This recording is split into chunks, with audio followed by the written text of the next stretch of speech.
start off somewhere. And by the way, I saw this morning, depression is actually not an issue with your mind, it's an issue with your gut. Did you know that? Yeah, so look after your gut. Anyways, that's a side matter. We're not doctors, we are pastors. So people come to our church, they're depressed, they're in debt, they have average marriages, their families are average, they themselves live average, and that's how we all start. That's how I started. I never, when I came to CRC the first time, understood that God wants to use me, that God wants my life to make a difference in people's lives. I never thought that I could preach the gospel. I thought that that's for pastors. I thought pastors will be used by God. Pastors will build the church. Pastors will change people. Pastors will influence people. I never knew that was my responsibility. I thought governments will do that. Teachers will do that. And here I come to church and suddenly the word of God is preached. And suddenly I hear that God has a future with my life to build His kingdom. That God wants to use me to make a difference. That God wants me to live blessed, not poor. God doesn't want me to live with lack. God wants me to live in the abundance. God doesn't want me to stay depressed. God wants me to live free from depression. God doesn't want you to be miserable about life. God wants you to experience the fullness of joy. All these things I heard, but those things are to be taken by faith. You cannot live the promises of God if you don't learn to live a life of faith. And faith is a spiritual thing. It is not a physical thing. Coming to church is not living by faith. Waking up in the morning is not living by faith. Living by faith is when you come to church and you learn how to wage war out there, how to conquer your giants out there, how to overcome the hurdles and the obstacles that life throws at you. The Bible says when the Jews came out of Egypt, God had a great promise for them, but they had to overcome the obstacles in the way to inherit the promise that God had for them. You don't just live by faith because you sing the songs. You don't just live by faith because you read your Bible. You live by faith because you starting to activate your faith. And now you're starting to grab hold of what God says. And whatever is not in line with what God says, whatever is challenging what God says, your faith will conquer, your faith will overcome, your faith will push back. As a matter of fact, people that live by faith cannot fail because when they fall, they get back up again. Most people don't live by faith. Most people. Your boss tells you can't go to church, you just accept it. Your boss tells you if you talk about Jesus, you're going to lose your job, you just accept it. And somewhere along the line, it has to click that, listen, if I want to have the career that God has for me, I need to take the stand oftentimes that God wants me to take. So if that means for those of us that got vaccinated because you had to be, because the government told you if you don't get vaccinated, you're going to lose your job. If you got vaccinated in fear of losing your job, I challenge your faith. There was a woman in London, thank God for bold people. She said, I will not get vaccinated. She wasn't against the medical world. She was against the political agenda to strong-arm people. You either get vaccinated or you quit your job or we fire you. That's like me telling you if you don't come to our church, you can't work for a company. That in those days, the church did it, and the church came out of that era because they realized you can't force people to do with their bodies what you want. They have to discover it for themselves. Faith today has been liberated from this oppressive expectation from leaders. You are not here today because somebody wants you here. You came free by your own freedom of will. And if you get saved, it's by your own freedom of will. And if God uses you, it's by your own freedom of will. And now the medical world is doing exactly what the church did a few generations ago by forcing you. If you don't comply, you're without a job. If you don't comply, you will pay for it. They eventually started introducing passes. If you have COVID, if you had the COVID jab, you can go certain places. I was not allowed onto a rugby stadium because I was never vaccinated. But how can you compare me to an unhealthy human being? I've taken care of my immune system for the last 30 years. For 30 years, I've not ate Burger King and KFC and drank alcohol and eat the syrup and the sugar that you stuff your mouth with from early morning till night. But we get treated as equal. I took a stand. I said, I'm not getting vaccinated. Now, this lady in London, to get back to my story, said she's not getting vaccinated. So they fired her. And last month or 2 months ago, she got £100 million payout because she stood for principle before fear. Many will never say no to their boss. You will never say no to your boss. If your boss tells you don't pray, Pastor, I have to get this visa.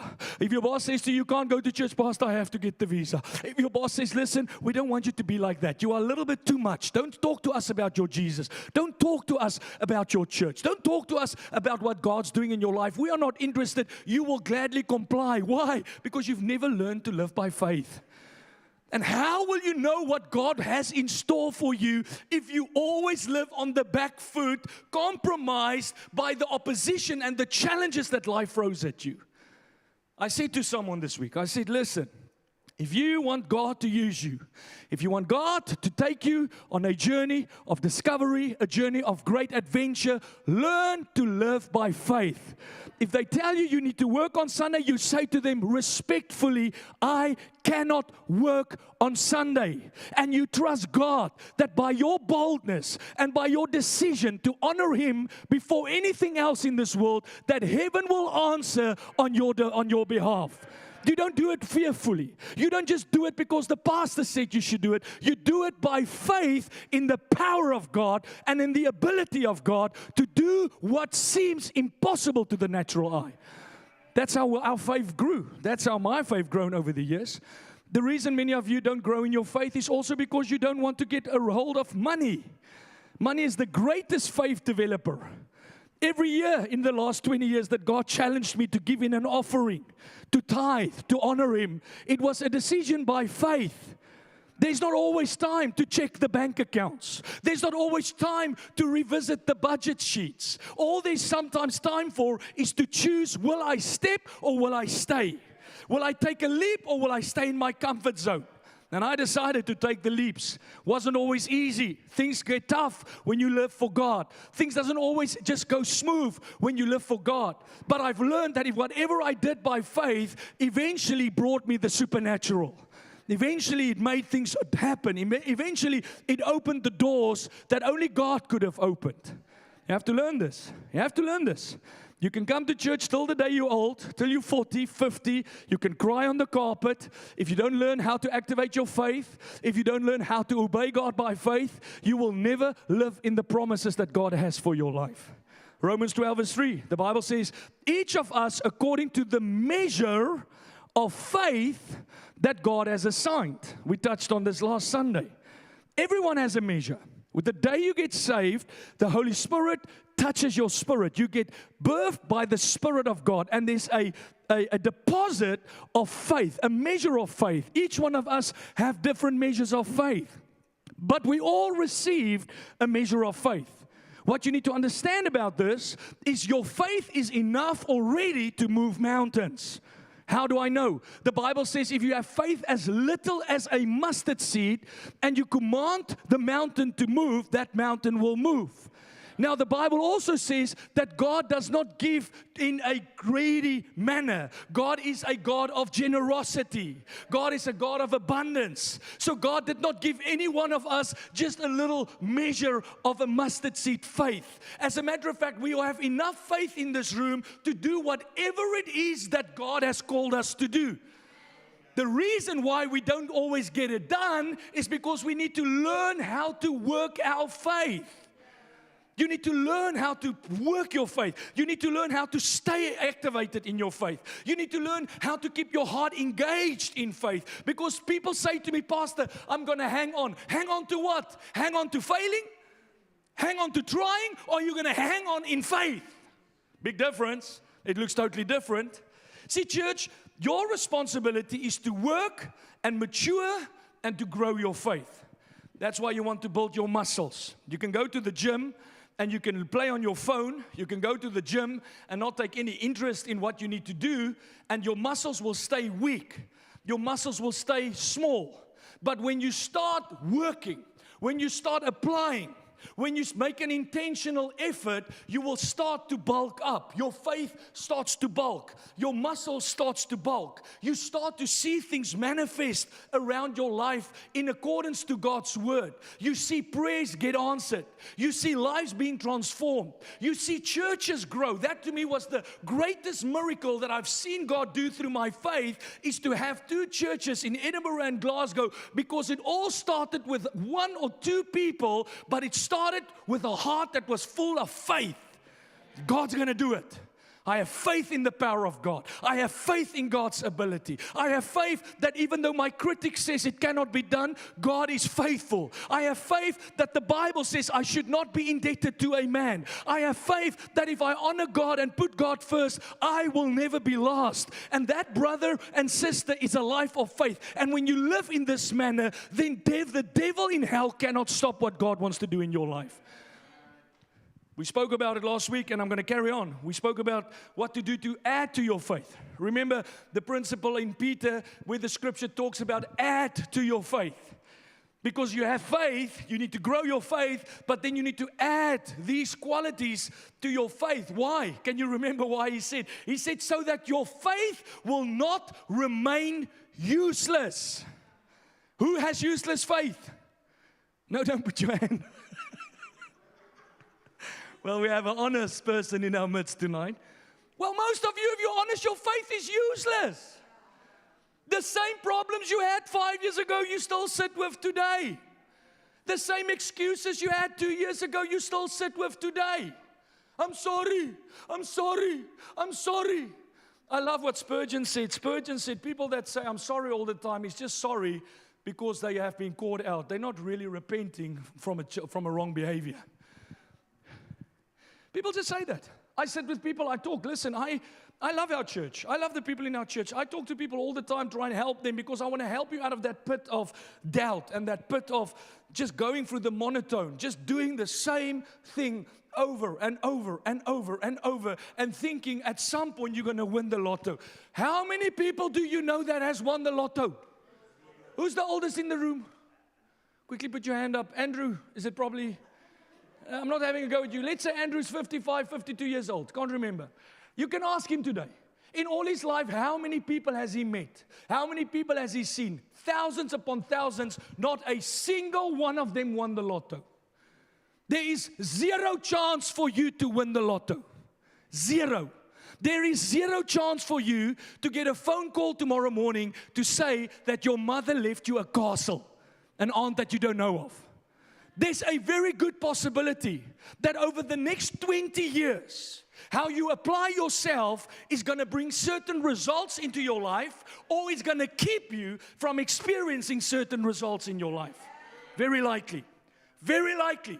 Don't care what the prophet said on Facebook about God this is your year. I am sick of pastors and prophets saying this is your year, and as a shepherd of a church, see that some people never have their year. Because it's not your year. We are in May. Now they will tell you September is the month of breakthrough. December is the month of the miracle. And people believe those nonsense, but they never address the way people behave. We need to get you to get yourself in faith. Live by faith. Even when the chips are down, you stand in faith. Even when you failed at your attempt, you go back and you revisit the presence of God by faith. Because, Lord, I made a mistake. Lord, I maybe missed the mark. But one thing is for sure, I have heard your voice. I did hear you, God. And one thing is for sure, if you promised it, no failure will stop me. The righteous will fall 7 times, but he will get back up because the just live by faith. Faith. You know how deep faith can work if you truly understand the power of faith, that nothing, you become an unstoppable force. Unstoppable. Some people, all they need is one negative report and immediately they default for the week.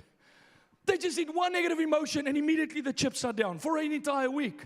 Where faith gives you the ability to rise above your feelings. Faith gives you the ability to rise above the expectations of the people that brought you into this world. Because most of our parents don't see us the way God sees us. Your peers don't see you the way God sees you. Your friends, they don't see you the way God sees you. Joseph's brothers mocked him. They laughed at him. His own dad mocked him when he came and said, God gave me a dream. But God knew that Joseph had a dream locked on the inside of him. We have to get you to live by faith. We have to get your faith useful. Not for my sake only, although I will benefit from your faith. If it's useful, our community will benefit. The sinners in your world will benefit from your faith if it becomes useful. Just like useless faith benefits no one, useful faith benefits everyone. We have to get your faith useful. So how are we going to do it? We're going to do it the way Peter said. Peter said, for this very reason, make every effort, Jeffrey. Make every effort, Solomon. Make every effort, Vincent. Not to clap hands on Sunday. Not to shout, amen, pastor. But to supplement your faith with virtue. Make every effort, Keshan, to supplement virtue with knowledge. Study the Word of God. Read the Word of God. When you leave church and you feel that something that was said challenged you, go to your Bible. Look the Scripture up. Study your Bible. Read the Scriptures. Get on the train and ignore your friends for a minute and get back into the Word. Get God's Word into your mind, because you are supplementing your faith with knowledge, because the Bible says knowledge is key to understand the kingdom. Can't understand the kingdom and stay a baby. Can't forever be a baby. Can't forever be a yes, pastor, yes, pastor, yes, pastor. At any point in time, if I ask you, why did you say yes now? Oh, no, pastor, because the Bible, you need to know the word. That's what I love about Poland. The pastor in Poland told me 180 members in their church does Bible school. Our church, 5. And the 5 in our church needs to be called every Monday night to remind them there's Bible school. Then we wonder why our home cells is drying. Why nobody gets saved. Why you've never got a visitor. You never see anybody say yes to Jesus. Your life has become so dormant, and you think it's just going to change because you keep coming to see how Pastor Jeffrey studied the Word. I'm teaching to you what I've studied. But you need to go and study. When I came into the ministry in London, so the church in London went into a transition. A new pastor was taking over the church. Pastor Tabu, you all know Pastor Tabu. And Pastor Tabu, as the set man, challenged us. We were 12, 13 men that came on board the staff team, like I have now about 7 or 8 on board the staff team. And we all came, and we all had a burning desire in our hearts to build God's kingdom. We all had a burning desire in our heart to be used by God, but we were all pretty useless. We were useless. We would show up every Monday. We would show up every Tuesday. We would show up every Wednesday, and that was the problem. We were always the only ones to show up. Does that sound familiar? And one day I sat in his office and I was crying and I said, Pastor, I've given up my life. I've given up my career. I've come into the ministry. How do you do this? And you know what he said to me? You will never find this in a book. This you need to find at the feet of Jesus Christ. You need to study, read your Bible. You need to pray. You need to fast. You need to get broken in the presence of God. There's an anointing that needs to come upon your life for service. There's an anointing that comes upon your life so that your words carries tremendous value and weight. God's glory that rests upon you, that when you open that home cell, lives get saved. When you call a meeting, people come to hear the gospel. Why did they do it with Jesus? Jesus did not have a social media profile. Jesus did not have word of mouth. He was living in a time where people were not connected like we are today. Yet today the church is as ineffective as it's ever been. Because everybody relies on the gimmicks. Everyone relies on the tools. But no one takes the time to get to know the kingdom. To understand the kingdom. To flow by faith in the kingdom. To know how the presence and the power of God works in the lives of people. I had to learn. I will never forget. I shared it with my wife this afternoon. I was struggling. Weeks went by. Months. Nobody got saved. I was conflicted in my heart. Pastor, I am called to be a pastor. I'm called to plant the church or build the church. But I can't even get a soul saved. That's like a car salesman that can't sell cars. It just doesn't make sense. If you work for KFC and you sell burgers, you're in the wrong company. You need to sell chickens. But here I was in church and I can't help people. I can counsel them, but I was never going for counseling. I didn't forfeit my career to be a counselor. I forfeited my career to be a minister of the gospel. But there was no fruit. My faith was useless. And I kept pressing in. And Monday upon Monday, I sat back in those meetings. I got confronted. And I went back in the evenings and I prayed. And I asked God. And I studied my Bible. And I read my Bible. Asked my wife. She called me a concordance at some point. Because the scriptures were just in me. And the Spirit was just stirring me. And one day, I can't tell you what happened. Because it's not a physical difference. It's not a physical transformation. But that day, everything was different. That day, people came. People listened. People followed.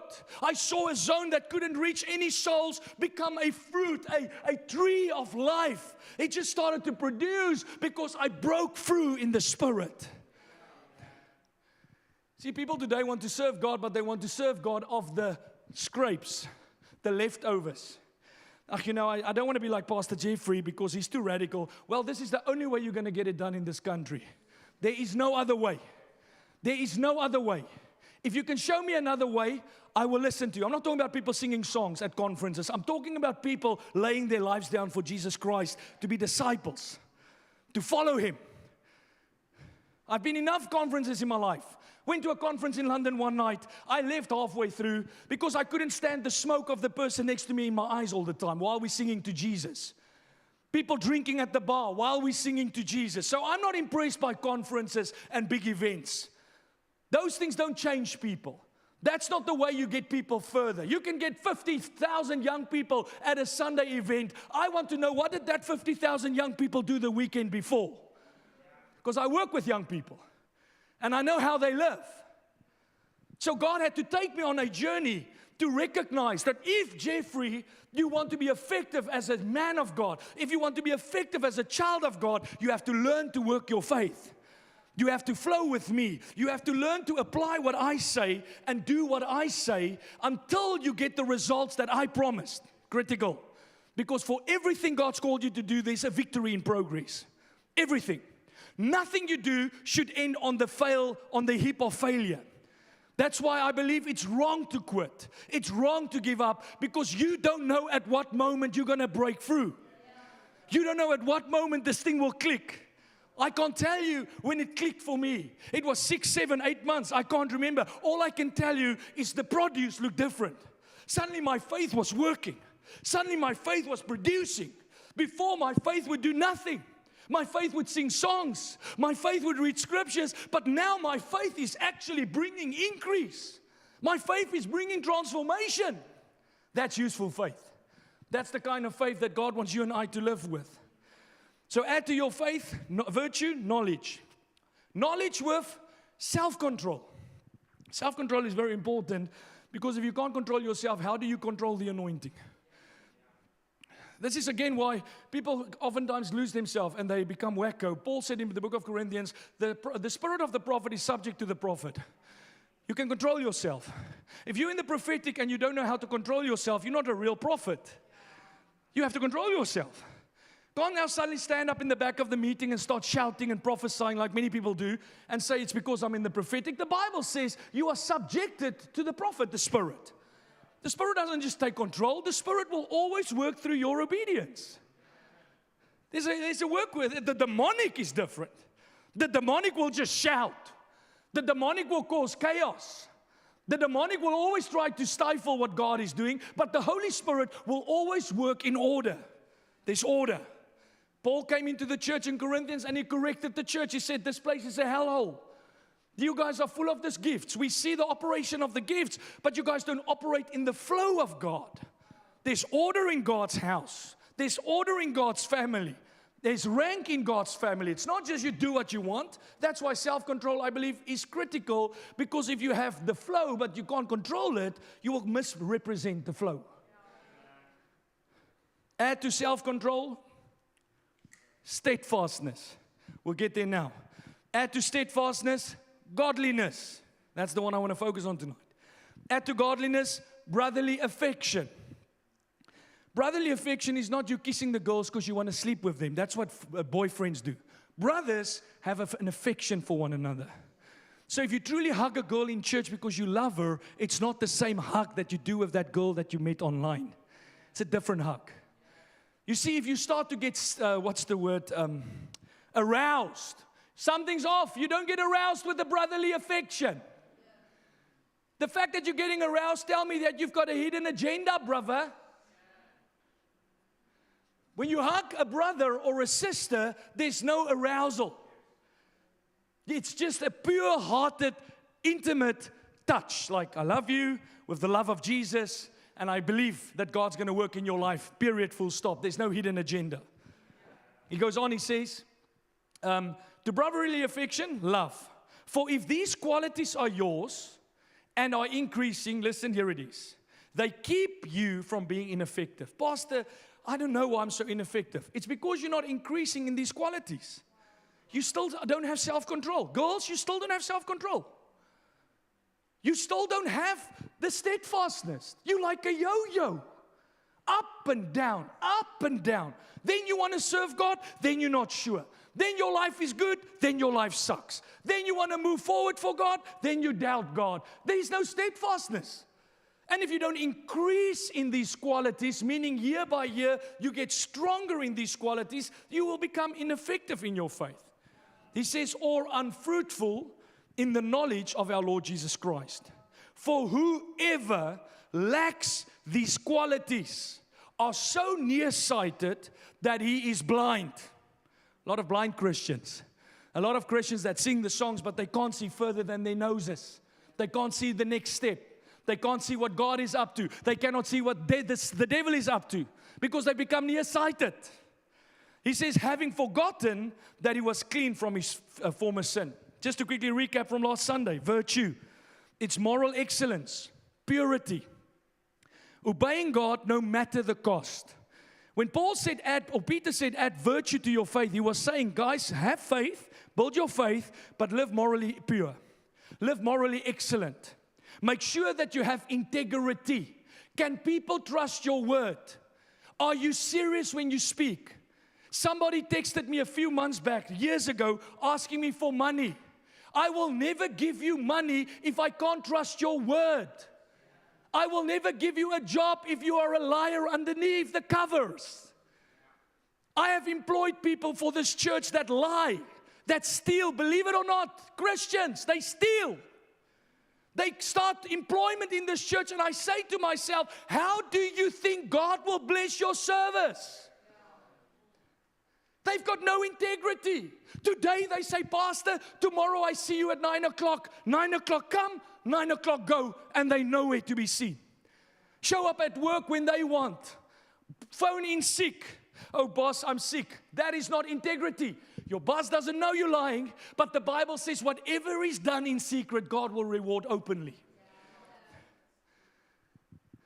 Add to your faith moral virtue. Stop thinking because you go to church and sing the songs, your behavior outside church don't matter. It matters. It matters that you said something to someone and they can't trust your word. It matters that you've backstabbed someone that trusted you. It matters. It matters that your money is not going in the right manner, i.e., you always pay your rent off time. I mean, how bad is this? That people in the church tell me, Pastor, we don't want to do business with people in the church. I don't want to do business with people in the church because I see what church people are like. They don't pay their bills. They make lousy excuses. You borrow their money, you have to call them to remind you to pay you back. Where's your integrity? No wonder the church is struggling to take the territory that God has called us to take. Christians don't tithe. They forget to tithe. I've never heard that one until I came to Scotland. Forgot to tithe. How do you forget to honor God? How do you forget to honor God?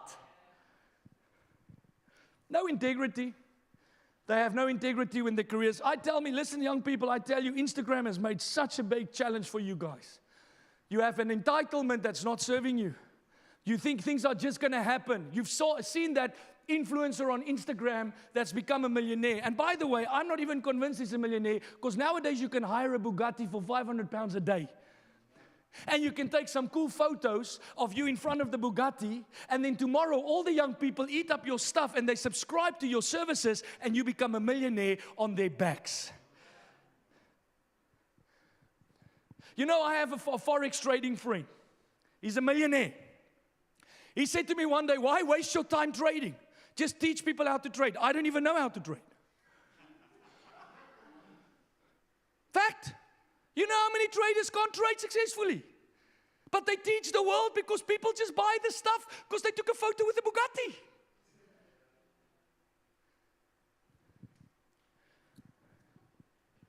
People have no integrity, I tell you. And the problem is that's the deceitfulness of riches. It deceives you.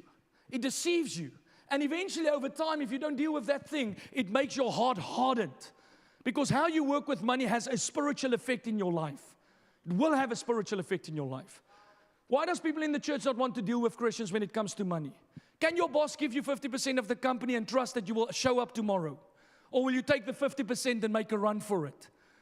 Can you be trusted with that new career path? Can you be trusted when your parents send you to university to be faithful in your tasks? Or are you someone that just plays the game? Someone that just believes God is going to do everything, no matter how I conduct myself. I had a mom from our church call me a couple of weeks ago. She said, Pastor, every time my child owes me money, they never pay up. And I'm like, that's not on, Mom, but that's why you must leave your child so that she learns for herself. Say integrity. Say moral purity. Excellence. Same with your sex life. How is your sex life? What's happening behind the door? And then you just come Sundays and don't talk to anyone. Don't want to own up to anyone because you just don't want to be found out. But I love my church. Well, your Bible says you will become ineffective in your faith because you don't grow in moral purity. We all start somewhere. I had my babies and issues as well, but I did not keep them hidden in darkness. Because the Bible says what is kept in darkness has demonic influence. What's brought to the light can be healed and will be set free.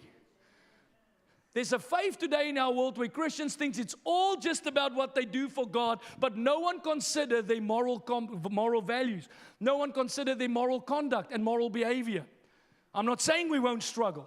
That's why the Bible is clear. It's a journey of faith. It's a walk of faith. But if you think praying to God for more faith while you don't add to your faith moral excellence and integrity is going to serve your faith, you will become useless in your faith.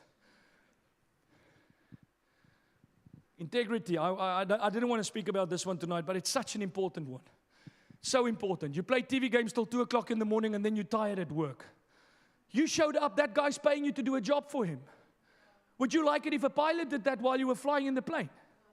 Would you like it if a brain surgeon had that attitude the night before you operated on your brain? Why do you do that to your boss? The Bible says don't do to another man as you don't want it to be done to yourself. When I go to any company, clothes, gyms, I expect to be treated with integrity. I expect the gym to be open when I get there. That's why I'm as a pastor, if our church had happened in Glasgow, people got to the church, there's no one there. I removed those people immediately. No negotiation, no discussion, immediate removal. Because I don't understand how we as the church, that's the high ground for morality, have to deal with things that the world deals with. But our church has a mindset that you think, I am the issue. Pastor is too radical. Pastor's too in our face, while you never check your own integrity. You never check, how is the last 6 months playing out? Did I keep to my dues? Was I faithful? Did I pay my rent on time? Did I pay my bills on time? When I told my mom I'm going to do it, did I do it? Or did I just back out because I didn't have the money? Come on, don't go so quiet. Ooh, it's very quiet. You can get mad all you want. I don't care. I don't want you to become useless in your faith. Listen, when I was 23, so I got my first job when I was 22. My first job. And I was a big drinker. I mean, we drank, our drinking started on a Wednesday night and it finished on a Tuesday night. If you can work that one out. That's how we played. And even in that state, I always was taught by my dad enough value in people that I would not violate you as a drunkard. I had enough respect for you as a drunkard to keep my word if I promised you. If I said something while I was intoxicated and it came to memory the next day, I would make sure that that thing gets done as I said. long before Jesus came into my life, long before the Holy Spirit filled me. Where did the church fall to people that is in leadership in the church that you can't trust? Can't trust them. You don't know what they're going to do next week. You don't know when they're going to change.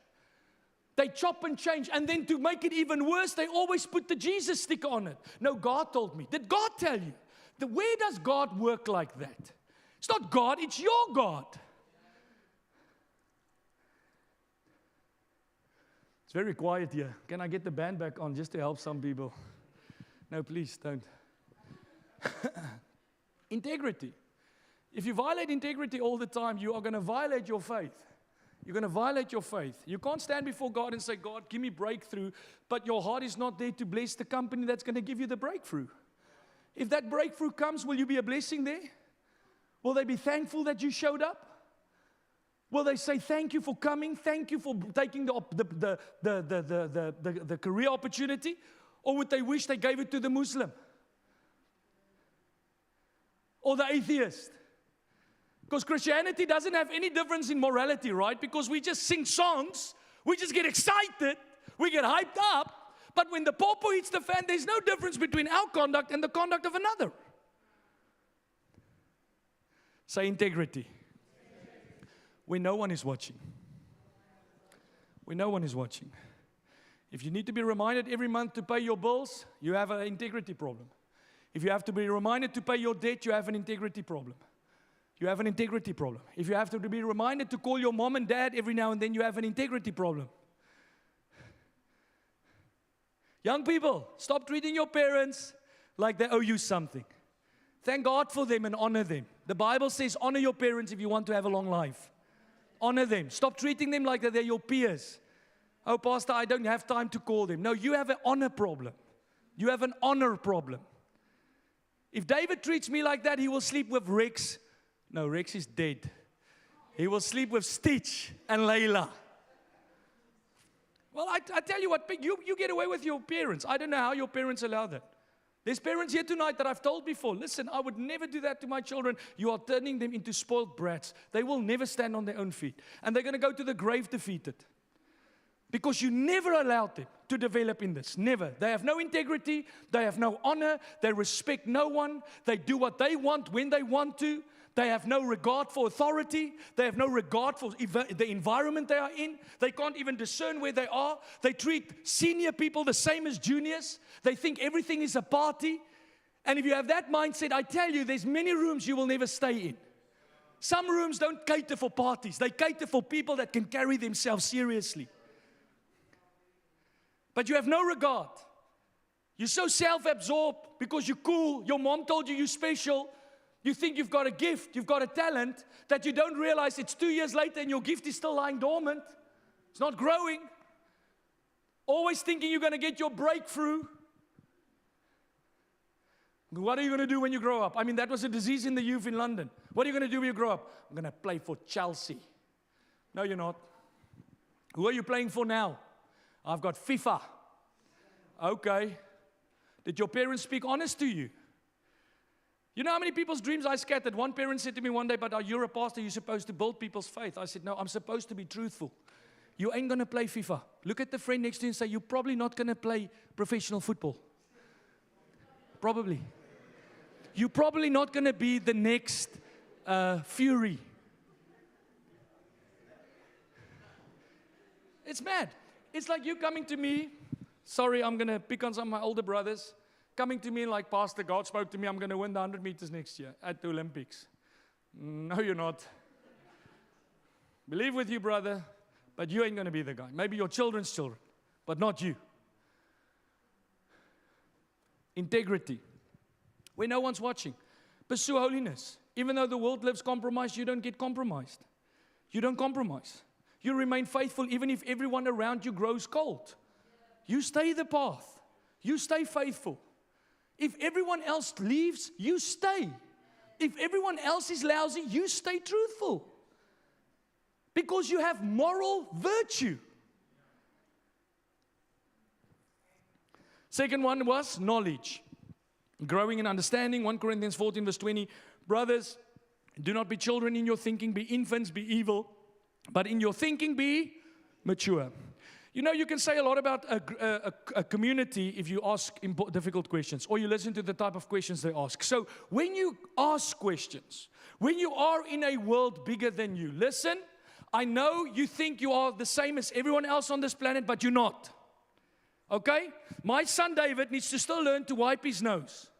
He's a great man. We love him. We have given him a lot of affection. He believes in himself. He thinks he can do what his daddy is doing. But as he's growing older, I'm going to teach him, David, recognize the difference in impact and influence in your life.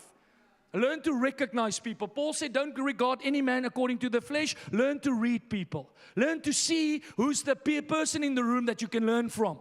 Learn to recognize that there's some people in the room that I shouldn't be friends with because they're not in my life to be my friends. They're in my life to help me further.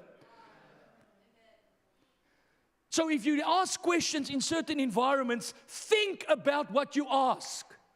Don't ask questions that you could have asked your peers. Some questions you're going to get once. I love this movie reel clip of this story where the gentleman, there's this mummy that comes up and the mummy says, you've got 4 questions to ask. And he said, when do I start? And the mummy said, you've got 3 questions to ask. And the guy next to him said, hey, don't ask him those questions. Why do you ask him those questions? I said, the mummy said, I did not ask him this question. You've got 2 questions to ask. And before he knows it, last question, I can't remember which one, the mummy just dropped. And the mummy is gone. Or the genie is gone. Some people you're going to see once in your life. Some opportunities you're going to get once in your life. Learn to ask questions that warrants the person's presence in your midst. Learn to read the environment. Don't treat everyone the same. Don't honor everyone the same. Become mature in your thinking. Stop being a baby.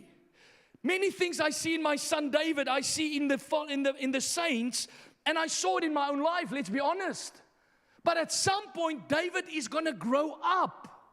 Certain behaviors are no longer going to be in his life. And in the same way as a Christian, certain things should not be evident in your life. Because you mature. You grow bigger. You grow smarter. You grow in your IQ, your spiritual IQ, your emotional IQ. Are you there?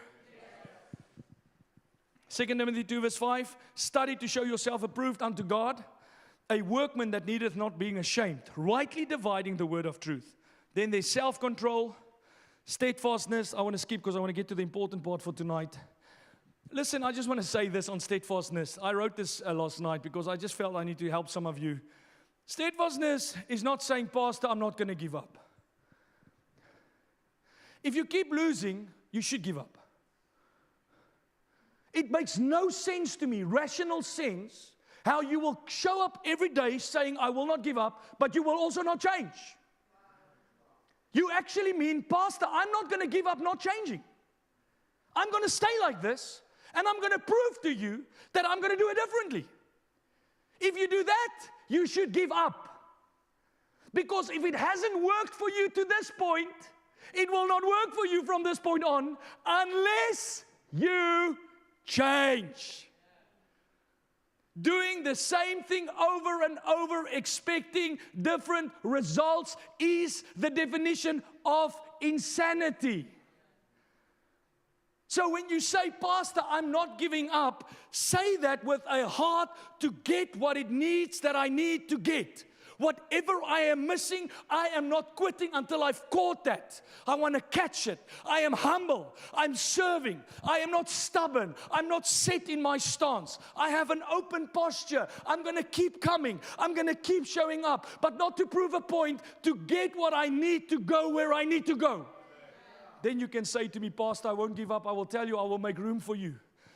But most people don't have that attitude. Most people have the attitude, I know I shouldn't give up, because quitters don't win, but then they never adjust their sails. If you keep going in the same direction with your car, you're going to keep getting to the same destination. You can't think your destination is going to change because you keep on going. The car is going to go where you let the car go. So if you say to me, Pastor, I'm not quitting, I want you to say that. I want you to come back, keep fighting. But fight with a heart to say, I'm not just not quitting, I am not quitting, but I'm doing whatever it takes to get a hold of what I'm not doing, what I need to change. Is that making sense to you? My beloved brothers, be steadfast, be immovable, always abounding in good work. That's a sermon of its own. Abounding in good works means that there's more good works in your life than evil works. There's more saint work than selfish work. There's more work that blesses people than work that frustrates people. Abounding in work, good work of the Lord. Knowing that in the Lord, your labor is not in vain. Now I want to get to the exciting one, godliness. Add to your faith godliness. And I believe last week when I preached, this was for me something that just opened up to me, and I wanted to touch on this tonight because it's critical to me that our church do not just see this as an entertainment, a club, something we do for fun, but that we start to understand we need to revere what God has called us to do as a church. Adding godliness to your faith means that you have reverence towards God and the things of God. It means that you take yourself a little bit more serious around what matters to God. This is not a game to you. I always use the example with our staff. When you fly between Ryanair and British Airways, there's a vast difference. With Ryanair, everything is jokes. Your flights are always delayed. No one there really cares. It's budget. It's budget airlines. People do what they want. When you fly British Airways, they treat you with dignity. They treat you with respect. There's a little bit of a different flavor in the cabin than what there is when you fly Ryanair. If you fly as much as I fly, you know the difference. It's not actually Ryanair, it's Brian Air. It's not Fly BE, it's Fly Maybe. It's not EasyJet, it's Tricky Jet. So I don't want our church to identify more with Fly BE than British Airways. I don't want us to be seen as just a quick KFC drive-through when the presence of God is a cuisine. You see, I want our church to be a place where people come and have themselves full, not of a last-minute scrape that we put together, but by a meal that was cooked to bless you, 5-star Gordon Ramsay without the F-bombs. Reverence for what we do. Reverence for that home cell that you are building there in Glasgow. That is not about you. That home cell was never yours. God gave you a privilege and a responsibility to create a habitation place for His Spirit to touch people. People should get saved in your home cell. People's lives should be transformed. People always want others to become more serious about God, but where must they learn it from if you always joke about everything? Why is Christianity always a joke to you? Oh, Pastor, why are you so serious? Why are you not serious? Why are you serious when your football team play, but when the church runs, you can't give a rat's? You're serious when your bus is late, but when the church starts late, you don't care. Well, I do care. I do matter. It matters to me. I don't want our church to be a playhouse. Don't want our church just to be fun and games and no one gets saved. Fun and games and we all live like little devils during the week. Fun and games and we don't care about anyone but ourselves. I don't want to build a church with staff that's always consumed with their own problems, never learning how to live by faith and overcoming the giants by faith. I don't want to play church. I don't want to just play it safe. I don't want to play it comfortable. If I wanted comfort, I would have stayed here in Castlebank. We are not staying here, not because we're going forward, but because we revere what God is doing in our midst. We have great reverence for this. Reverence, godliness, add to your faith godliness. Have reverence towards God. And by the way, reverence towards God will shape the way you live as a person. Some people don't have any reverence. That's why their lives are just loose. They can't take themselves serious. Listen, my pastor said to me one year, many moons ago, he looked at me like this. He said, once a clown, always a clown. I'm like, that's not nice. Please, I've always been a man with great humor. I like cracking jokes. I'm sarcastic. I come from you ask my wife, if we're on a holiday, you don't know when we're joking and when we're serious. It's like honest. Every second word is sarcasm. We love it. It's how I grew up. Always banter. And here my pastor said, once a clown, always a clown. But he had to get it through to me, Jeffrey, take yourself a bit serious. Take what you do for God serious. Stop playing a game. Stop having this timidity. It's not always just jokes. What are you laughing about? What is so funny? When you do a TED Talk, you don't laugh when you make a mistake on the stage. It's not funny. That's why people don't take you serious. Come to home cell. No, sorry, the cables are not working. Sorry, this. All people see is you've got absolute no reverence for what you're doing, and that's why people will not go further along with you. You can't take them further. They're going to stay there. Not because God doesn't love them, but because God can't get them past you. Say reverence. 1 Timothy 4 verse 7. Have nothing to do with irreverent, silly myths. Train yourself for godliness. You know, gangsters are more serious about their marijuana than the church is about the presence of God. They will kill you for their stash. And in the church, oh, but why are you guys so serious? Why are you not laughing? Because I'm serious, right? I'm very serious. We can laugh later. Why do we have to always laugh? You don't laugh when you're at work. You work. The problem is people don't want to treat the church as if it's work. We just said the work of the Lord. Do the work of the Lord. But church for some reason has become a crash. We just have fun. This is cool, Pastor. Pastor, you look angry. I'm not angry. I'm hangry. Reverence. See, people that trains themselves for godliness will revere God.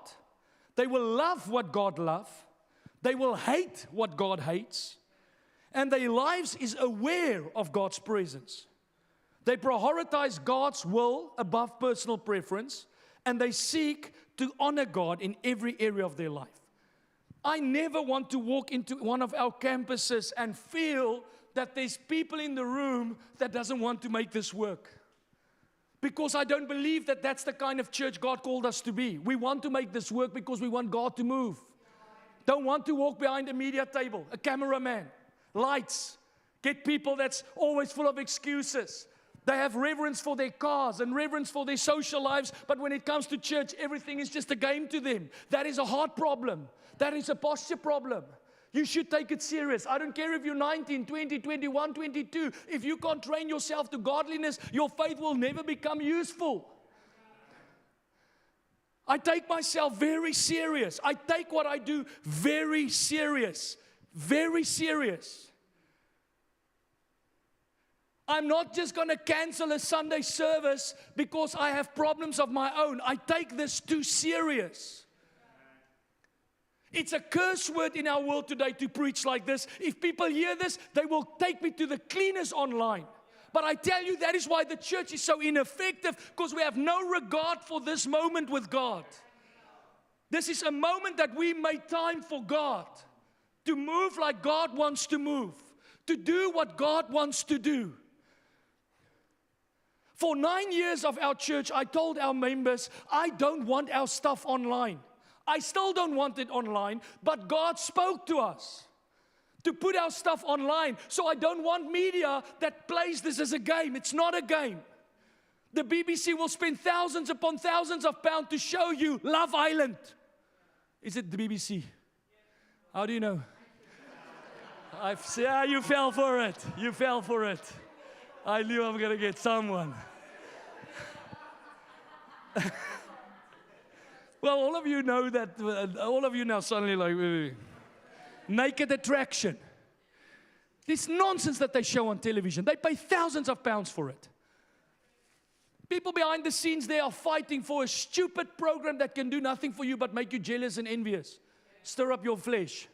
Then you come to church and you want to say, Pastor, tone it down. Let's play games. No, let's not play games. We've got 64 hours a week you can play games. Let's take 2 hours serious when we are here. We don't have to be miserable. I'm not a miserable guy. I can still have the joy of God, but I can take myself a bit serious in what I'm doing. I have reverence for this. Great reverence. I have reverence for the altar call. That's why we tell you. And if you're visiting tonight, please, when we tell you to sit when we do an altar call, it's not to offend you. It's to create an environment where people can connect with God. We want people to get saved. You have a pee-pee problem, they've got an eternity problem. People don't understand that. They don't.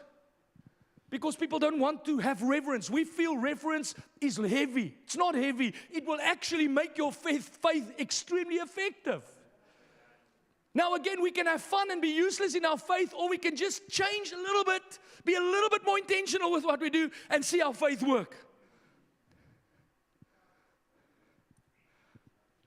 In Hebrews 12, verse 28, the Bible says, "Let us be grateful for receiving a kingdom that cannot be shaken, and let us offer to God acceptable worship with reverence and awe." You know, when I got saved in 2004, I was saved for about 6 months, and I got invited to my first leaders meeting. And when I came to this leaders meeting, it was a small room, much smaller than this, a handful of people. And while the pastor was sharing from the scriptures, I just remember the goosebumps. I couldn't believe that I'm in a room with leaders that's leading the church. In my mind, it was wow. It was awe. I've met people with degrees, doctors, that when you tell them to take leadership in the church, they are humbled by it. Then you get some of you young people, "Nah, I'm busy with my TV games." You got the swag, but that's all you have. Doctors. Met a man that's a billionaire, that have so much regard for home cell, so much awe to lead a man. He one day went to buy a suit. I called him while he's buying his suit. I'm like, "Where are you?" He says, "No, I'm buying a suit." He said, "But just hold on." So I hear in the background, "So do you accept Jesus Christ as your Lord and Savior?" He leads this man to the Lord. He said, "Sorry, Pastor Jeffrey, I was just in the middle of leading this man to Christ. What can I help you with?" They take great awe in serving God. There's still a wow factor in seeing souls saved. For some of you, it's just a duty. And it's a duty you've given up on, because you're going to heaven. There's no wow. The Bible says the angels rejoice when a man gets saved. There's a sacred thing what we do here. This is not a game we are playing. We are creating an environment where people connect with the Creator. For their entire lives, they did not know God. And because of a small part CRC plays, they get to know Him. Do you understand how heavy that is? They come to your stupid house, your one-bedroom flat, and heaven shows up in that small apartment. That's wow. That's wow. Wow. I had bed bugs, cooties. I didn't know what a Hoover looked like when I was a young man, bachelor. I was like Solomon. Not Solomon of the Bible.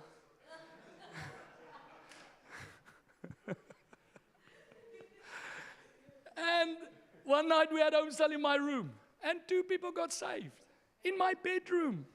Imagine God decides this house. Man, my house was not a nice house. It was a dilapidated place. It was my first house in the UK. I came into nothing in the UK, and I still decided I'm going to use this house to honor God. I want this house to be a house where people get saved. And here in this tiny little bedroom that is not even clean, it was clean to my standards, not to my wife's. Well, the Bible does say cleanliness is next to godliness, so your house should be clean. I'm talking about my standards when I was a bachelor. Because you bachelors think you're clean. When we walk into a house, we are like, "Where's the sterilizers?" Or with, what's that, gloves? Not bleach. Surgical gloves. So I was just taken in this moment. Now I'm at this leaders meeting, and I remember how I was just so honored. God, me? Why me? Does these people know what I've done? Do they know who I was 6 months back? But yet I'm finding myself in a room with spiritual people planning how they're going to change the city. Me? Then, that was 2004. 5 years later, because we all know, many start like that, but you lose it over time. Because you don't intentionally increase in it. Then in 2009, sat around the table with Pastor Tabu. That's the time I went into the ministry, and I will never forget it. All Pastor Tabu said, he said, "Never forget the honor to serve God in full-time occupation." And as he said it, I was like, wow, I didn't realize I'm coming into full-time ministry. There is no greater esteem. There is no greater honor. And they can't pay me to do what I'm doing. There's no money that can give me what I have here. But most people don't have that honor. They don't have that reverence. They treat things as if it's just another project. As a matter of fact, people treat stuff more like this than they treat God's stuff like this. That way when you open that new Apple Mac, oh, I've been wanting one. That's how we feel when God calls us. That's how we feel when someone gets saved. How you feel when you suck that ice lolly on a summer's day is how we feel when somebody cries out here for Jesus. That God would use us to help them. Greatest honor. And I don't care if our whole church runs empty. If I can do that, I'm a happy pastor. You have to add godliness to your faith. Young people, you cannot live the way you live and think your faith is going to work. You cannot just treat God's house with contempt. You cannot just come in here familiar, blasé. Just treat people like it doesn't matter. Just have home cell and no one gets saved. Have no regard for the presence of God. We had to learn as young Christians to honor the presence of God. I could not discern the presence of God. I had no sensitivity towards the presence. People will say they can feel God. I'm like, I feel nothing. I felt nothing. But my pastor taught me, Jeffrey, even if you don't feel it, just learn. Just learn. Pay attention. Close your eyes. Regard God. Regard the environment. Regard the atmosphere. Don't treat church like a nightclub. Have honor in this environment. Have honor when you deal with the scriptures. Don't nitpick the scriptures. Don't just read what suits your appetite. Honor the word. Have great reverence for the word. Have reverence when you minister the gospel to someone. Have reverence when you counsel somebody in the truth. Don't just talk to people. See the honor that God has given you the privilege to tell somebody the truth. Because the Bible says the truth sets people free. There's weight in what we do, CRC. There's weight when we go and evangelize our streets. 100 people came to a social last week. Only 50 came to evangelize. We've built a rave church, not a soul-winning church. Our people want to have fun. They don't want to save souls. Our people revere what we do as social, but they don't revere what we do when the word of God is preached. When we worship. Those things carry tremendous weight in the kingdom of heaven. I'll close there. Again, I want to read Hebrew Timothy 4 verse 7. Have nothing to do with irreverent, silly myths. Train yourself for godliness. Train yourself to revere God. Train yourself, young person, to revere the presence of God. If your friends are faffing around, you just close your eyes. Because I stand on the platform and I see how they smile. I see how the jokers joke while their lives are a joke. And their lives are going nowhere, but they still joke. I see it from this platform. But you stand and you keep your heart before God. And you revere this time with Him. You made the effort to come. You get the most out of this that you can get for your future. You revere when we read the scriptures. You revere when we pray. You don't serve as an usher and have a heart that is just not interested. God, it's a great honor. David said, I will be a gatekeeper for you, God, if that's all I do in your kingdom. Just give me something to do, God. Just use me in some way, God, because I want to play a part in what you are doing on the earth. Great reverence. Don't wait for the microphone to think you need reverence. Reverence is not cultivated on a platform. It is cultivated in the back room when you serve in the back room. You grow in it. You grow in it. Don't treat the house of God with contempt. Don't be like the world. Don't be like religious nominal Christianity that says church is about me. Church is not about you. Church is about the work that God is doing on the earth, and you have a part to play in God's work. You have the honor and the privilege to be a part of God's plan on the earth. There's no greater honor than to lead a man to Christ. There's no greater honor for me than a pastor than to baptize somebody in the Holy Spirit. It's an honorable thing. It's high esteem to teach the word of God to people. There is nothing more important in this life than to give people what the kingdom is all about. Jesus did not die for politics. He didn't die for the economy. He didn't die for a career. He died to bring people back into the presence of God. If He laid His life down for this, I think we can do the same out of reverence for what God wants to do through our church. Don't treat the church like a nightclub. Young people, please listen to me. There's a lot of young people in our church. And it's amazing. It is something worth celebrating. But we are failing you if you make church a fun place. Have fun, please. But there are times when we have to get serious. Because your life is important. Your destiny is important. What you do out there is important. How you make decisions out there is important. Who you hang out with is very important. How you hear God is critical. How you relate with God. Eli's sons grew up in church, but they made church again. Go read the story. And over time, Eli's sons fell into wicked behavior, and the Bible says they missed God. We don't want a bunch of Eli's in our church, or Eli's children. We don't want a bunch of young people that never grow passionate about the voice of God. We want Samuels in our church. We want men in our church and women in our church that at the age of 20 is willing to run for Christ. You don't have to wait till you're 30. Peter met Jesus at the teenager's age. There's a lie to many of you that says, I'm too young to get serious with God. No, you are exactly at the right time to get serious about God. Get serious. And don't believe the lies. There's so many lies. Young people on Instagram always promising you another hype, another promise. This is going to happen. If you're going to become a professional sports person. Oh, you're going to become a top influencer. Everyone wants to start a YouTube page. Just go work faithfully tomorrow morning at your job. Just show up at 9. Do that consistently for 6 years, and I promise you your YouTube page will be the least of your problems. Most people that do all these things never have the character to sustain it. Most of you shouldn't run your own business. I can introduce you to the people in our church that started their own business and ask you how much debt they went into in a couple of years. That doesn't mean you shouldn't do it. It means the timing is essential. Most young people don't have the character to run an own business.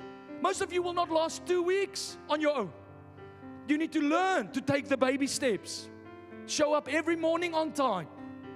Take things serious. When your boss gives you a job, take it serious. Take him serious. He's not your friend. He's not your buddy.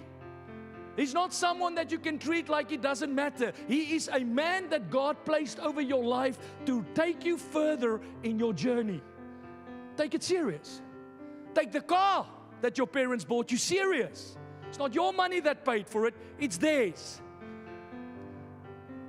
See, I don't even want to go there because the way some of you treat other people's money, I cannot imagine how you think God will ever bless you. You know, I've got a new rule in our church. Somebody the other day said to me, let's give somebody a car. I said, I first want to see what they've done with their car. Because if you can't look after your own stuff, you ain't going to look after stuff I give you.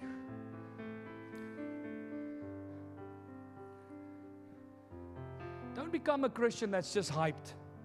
Don't just get emotional. Please, don't just get emotional. Don't just jump in the songs and then when you leave church, you don't think for 2 seconds how I'm conducting myself. Don't think for 2 seconds, hey, am I actually treating God with the dignity and respect? Do I treat people with dignity and respect? Do I have reverence for what I'm doing? Can I ask you this question?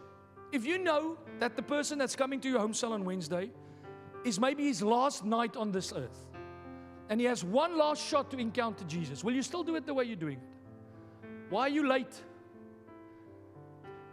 I said to the band on Thursday night, why do we not have midweek services? Because it's much easier to keep a heavenly environment if I bring everyone here and I can control the environment. Because I know what I'm doing. But we take a risk to put it into your hands. To tell you, go into the communities. It's biblical. Go into the communities. Instead of we all gathering here, let you go and gather people around you. And do what we do here. Respect that time with God. Respect the people that's coming tonight. Respect them. Respect the effort that they've made in their busy lives to come to your house. Respect the moment that they have to engage with God. Respect it. Treat it with great reverence. Because if you do, I promise you, your faith will start to have a different effect. Your faith will look much different in the couple of years that's ahead. But if you keep violating these things, your faith will stay useless. Will stay useless. I want to close by reading that scripture one last time. Beloved or brethren, 2 Peter 2, 2 Peter 1. For this very reason, make every effort to supplement your faith with virtue. Virtue with knowledge, knowledge with self-control, and self-control with steadfastness. Steadfastness with godliness, and godliness with brotherly affection. You know, I just want to throw this in there. I honestly don't believe that you can truly have brotherly affection if you don't regard God's presence. That's why it's before brotherly affection. It's amazing that brotherly affection and love comes at the end. Because none of those things can happen if you don't understand the first. Because if you don't have reverence for what we do here, how will you have brotherly affection for the person that's sitting next to you? This is not a game we are playing. This is not a game we are playing. People's lives are at stake. Our lives are at stake. There's some of you sitting here tonight that's hanging on a thread. And the church is not here to entertain you. The church is here to sound the alarm. Hey, come back to God. Come back to God. We're not judging you. We're not criticizing you. We're telling you, come back. God loves you. We show up prepared. Sportsmen have more regard for what they do than what the church does for what we do. And it's fine if the world thinks like that, but we cannot afford to think like that. Cannot. You cannot have a pastor that wants to play games on a Sunday. You cannot have a pastor that wants to ooshie-cooshie in Glasgow. At this moment, we need to take ground in Glasgow. You need a pastor that wants to break open the atmosphere. And I want leaders in Glasgow that's 18 but serious. 20 but committed. Not playing games. Not just talking about themselves. It's the only way I know how to do church. People oftentimes tell me, geez, why are you like this? Well, this is how God taught me. And you know what? It works in Scotland. I don't know if it works everywhere, but it works here. And as long as it works here, God called me to anchor myself here. We labor here. This is our jurisdiction. This is the land. I'm not interested in how they're doing in America at the Bible Belt, because there's many Christians there. I'm in Scotland. There's no Bible Belt. There's no Bible Belt. The only belt in Christian is the... Never mind. I can't think fast enough. There's no Bible Belt here. And you know when I will give up doing what I'm doing? When it stops working. But it's never stopped working. Year upon year upon year, God has graced our ministry. Year upon year. Opened supernatural doors. I asked a gentleman last week that had an issue with me, or not an issue with me, but there's just some conflict that we have on certain matters. I asked him this question. I said, forget about everything you said about me. Answer me these two things. Can you see the hand of God here? Yes or no? It's a yes or no answer. If you can't see the hand of God here, then why are you here? Why are we even having this conversation? And if you see the hand of God here, what do I have to do with it? I am merely the puppet. His hand is just... And I'm like, but I don't want to say that. But he's like, you're just a puppet. Just do what I called you to do. You say what I want you to say. You lead the way I want you to lead. You stand for what I want you to stand. And watch me move. Because I can't. I've just done this long enough to know I want to be in the river, not standing watching how the river moves. I want to be in this move. I want to be a part of this move. And I have great reverence for this. Great reverence. Great reverence. I'm humbled to know that God is using a small group of people in Scotland to save people. You know, my wife spoke to a gentleman this morning. He was a first-time visitor, atheist, right? Is he atheist? Agnostic. He's not a believer. He's how old? In his 50s, 60s? Older gentleman. And he sat there. And I said to my wife, oh no, they look like they didn't enjoy the church. He said, no. He said, his words to her was, why did I want to cry for the entire service? Just explain it to me. Because people don't understand it. Now, if you think that's me, my preaching, if it makes you cry, it's a different kind of crying. If somebody cries like that, somewhere between everything I said, the Holy Spirit touched him. And I'm like, Lord, such an honor. Such an honor. Why would we play with this? Why would we play about this? Why would you gossip about what we do to your friends as if this is a game? Why would you leave church and always have a second? Here you all smile and games, and when you leave there, you criticize here. How unspiritual are you? Because that's unspiritual. I'm actually very kind now by saying that. That's unspiritual. Why do you hang out with people that criticizes what God is doing? Why are you always late? Now you're on time for church because I've trained you, but now you're late for home cell. And you're leading. They're coming to your home. How disrespectful can you be? How do I let someone wait outside the doors that wants to give their life to Jesus? We are there to remove every obstacle. Because the people are already fighting. The church is not supposed to be a part of the battle. We are supposed to confront the battle. We remove the stops. Every leader that God appoints in our church is there to remove stops, to make it easier for people, to help people, to break barriers for people. Because the more leaders we have that takes this serious, the easier it is for people to encounter the presence of God. Take it serious. You will be amazed how far God will take you. Take it serious. When you share your faith with people, take it serious. Don't just always brush it over. Go and read your Bible. Go ask the Holy Spirit, Lord, give me a scripture that I can share with my friends that will hit home for them. Don't just always oogie googie. It's not just games all the time. This is tremendous serious. Again, if you know Jesus, I don't think Jesus was a difficult guy to be around. Although the Bible doesn't explicitly talk about his smiles all the time. I don't know where all these stories come about his face, because where does the Bible say he was smiling? The Bible says he was kind. He had kindness. But with a kind look, he was carrying a whip. My son knows kindness from his dad. But there's the kind of kindness that some days David knows. I arrived home on Thursday. He met me at the car.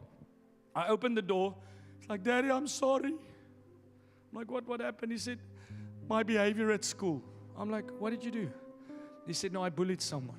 I said, okay, but don't do it. But he has reverence for me. But he also knows my kindness. Let's take Jesus a bit more serious. Let's have a bit more reverence for what we do. Please don't let your home cell become a casual club. Please don't let your home cell dry out. If your home cell is dry, it's no one's fault but you. Stop blaming your wife. Stop blaming the people. The people will come when the presence of God is in that place. And the presence of God will come when you do what we do on Sunday, which is to honor and revere this time together. That's what we do. That's what we train our volunteers. Respect this. Respect this. Respect it when we read from the Word. Do you know in the Old Covenant, every time they read from the law, people would stand up. That's so great regard for the Word. The Bible says in the book of Ezra, after the law was gone, because the Jews, the temple was destroyed, and then they came back and they rebuilt the wall. And in the book of Ezra, the Bible says after how many hundreds of years, the prophet stood up, the priest, stood up, and he opened the law to read from the law for the first time in hundreds of years, and the whole community stood up in awe. We're going to hear from God's Word. Reverence. Don't read things casually. Not for my sake, for your sake. Amen. Amen. You can close your eyes.